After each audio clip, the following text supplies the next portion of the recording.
Well,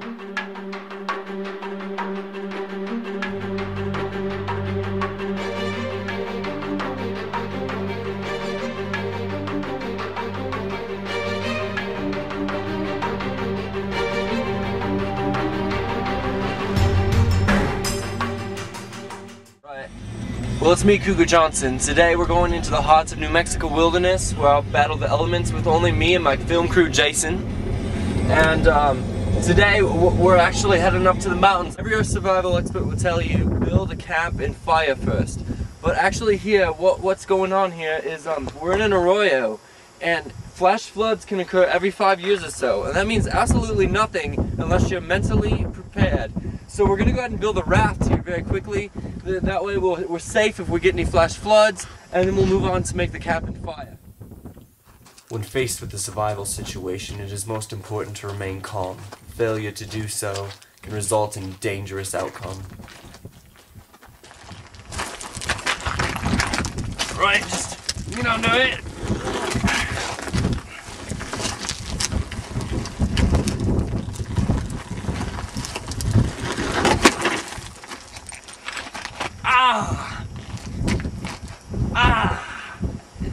That hurts very badly. I ripped my pants as well. Ow. When building a raft, choosing the proper building materials is the most important.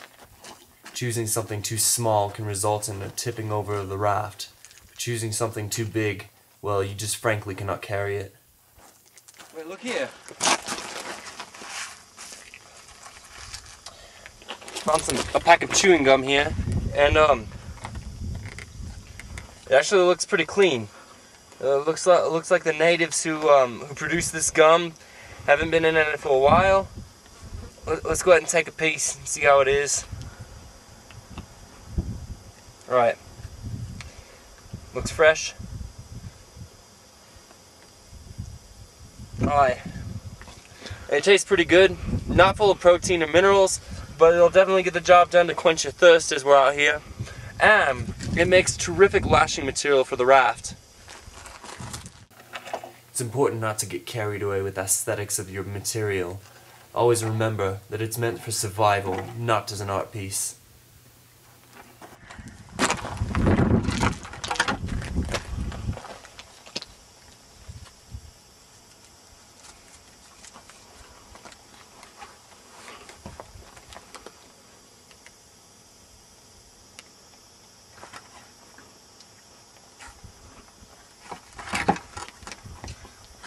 Right, and here we have the raft.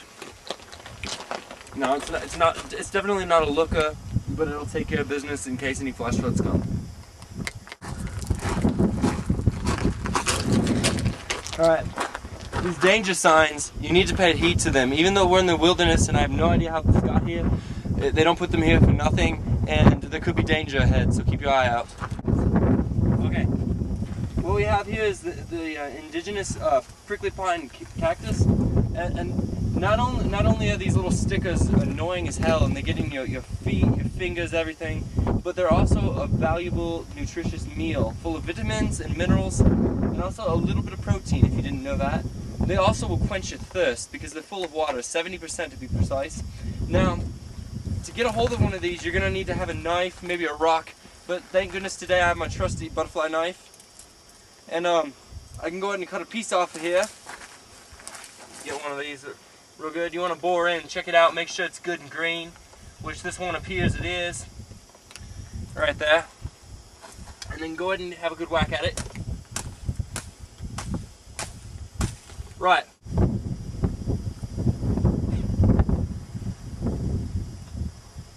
Oh. It's quite foul, really. But when you're out here in the wilderness, you have nothing to eat, it does the job.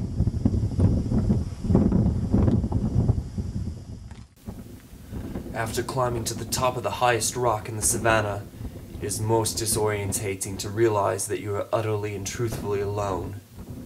Nothing out there for miles. Miles. To a cave system, obviously cut into the underbelly of this rock. And as truly as foreboding as it looks, it is also a great place to take a break, catch a fire and a breather. but also you have to be very careful when you're in areas like this. A few years back, a couple was hunting in this area, and they ventured into one of these caves, just like this one, and the native Sasquatch got them. There was nothing left to be seen, and they found their bodies a few days later, completely discombobulated. This dry wood is perfect firewood. There's 3 main ingredients in a fire. You're going to need kindling, dry wood, and maybe a match if you're having a bad day. Right, just break a few pieces off. Be careful, you don't want to disturb any of the wildlife. You don't know what you can find.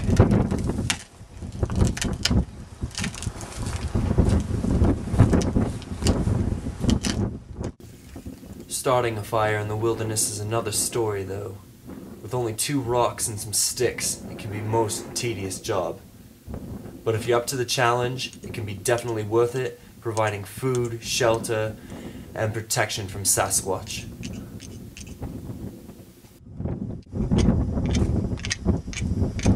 Oh my, look over there! A majestic peregrine falcon!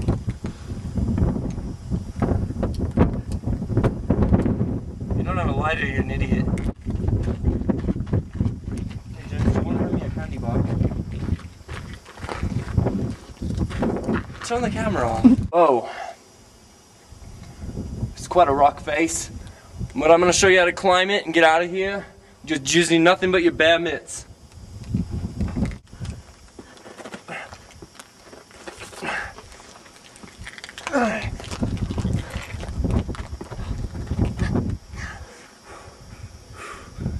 Oh, my arms are just burning. I'm rather disorientated right now, and in situations like this it's best to have a backup plan. Today I brought a map, and oh, it's not even the right one though, really, is it? That'll be on the camera creep. But thank goodness I do have my GPS navigation system. With it you can never get lost. Right, we're gonna go this way down the riverbed. Always keep an eye out, though, when crossing into vegetation. You never know when you could come across a rattlesnake hole or something worse. Look over here. Wait there. Looks like we found some water over here. And unfortunately I don't have a water bottle or anything to boil it with right now. But when you're in a situation and you're dying of thirst or hunger, anytime you need nourished, you need to go ahead and get anything you can in you. Oh. Oh. It's pungent though. In water like this, you never know what kind of parasites could be in there.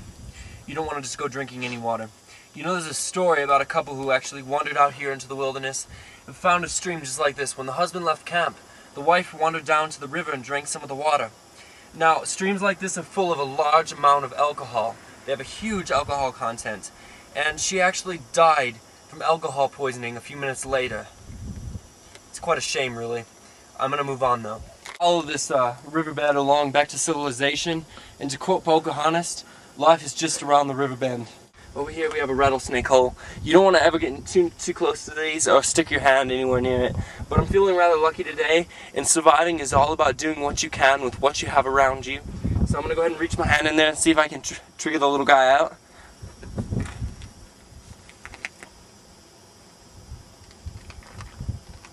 Oh my! Beef jerky. This is brilliant, really? And it's just the flavor I like.